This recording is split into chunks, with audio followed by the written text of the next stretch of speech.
Yes, brother, come. I'm sorry.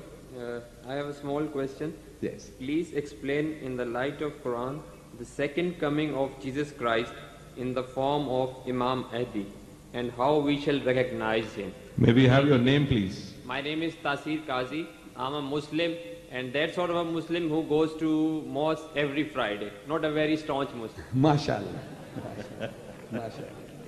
MashaAllah. Now he's created quite a problem, you see. I believe that Hazrat Isa alayhi salam is coming. Allah took him up bodily and is coming. But you see, as I said, I am an expert in dealing with the other side. All these internal little, details that you want about what he's doing there in heaven, what is he eating there, all these are questions going to crop up when he's going to come back. He's going to come back with his body for 2,000 years. Is his hair growing? Who's trimming his beard? Or whether he's swimming in heaven with his beard. 2,000 years is a long time, for the beard to grow. If there are no barbers there in heaven, and endless, endless. And our great Allama Iqbal, he said, look, this is the pastime of the Qadiani.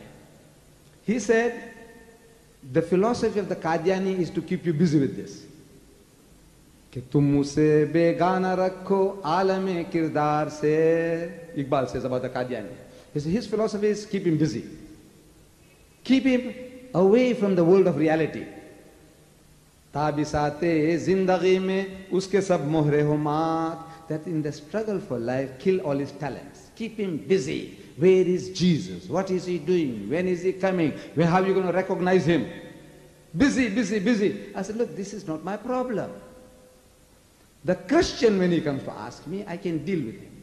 It's not something that you should worry about. It's not a part of your curriculum. I believe that on the day of judgment, Allah won't ask me. He said, look, my Jesus, how did I take him up? I said, well, I don't know, you know. So, what I was feeding him? I said, look, I don't know, you know. Look, this is not your problem. He won't ask you these things. So what are you worried about? He will ask you, did you warn the people that they were worshipping 3 in 1 and 1 in 3, that they were saying that Jesus is God, that they were worshipping Mary, the mother of Jesus? Did you? They are making insinuation, allegations, blasphemy against Allah. They say Allah has begotten a son. He'll ask you, what did you do? The people were saying that Allah subhanahu wa ta'ala has begotten a son. And he says the most horrible thing, the worst swearing you can give Allah is this.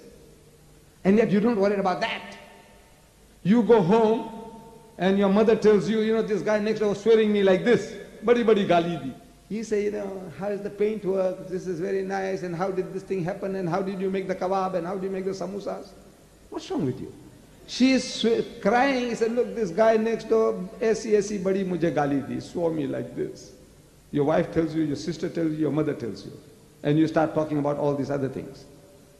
This is exactly what we are doing now. I said, look, let the Christian come forward. And he says, what is he going to do? How are you going to recognize him? I deal with him. This is unnecessary, absolute waste of time.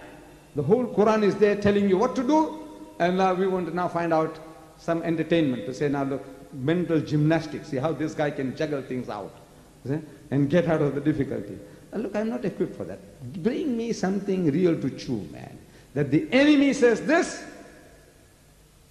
Now, how do you respond to that? The enemy says that, Muhammad had so many wives, so Jesus is superior because he had no wives. Come and talk to me like that. You see, anything. Tell me what the enemy says and look how to deal with it. I am telling you, I'm an expert in that. Don't go into all these fiddly things, man. Fiddly things. You see, keeping people busy.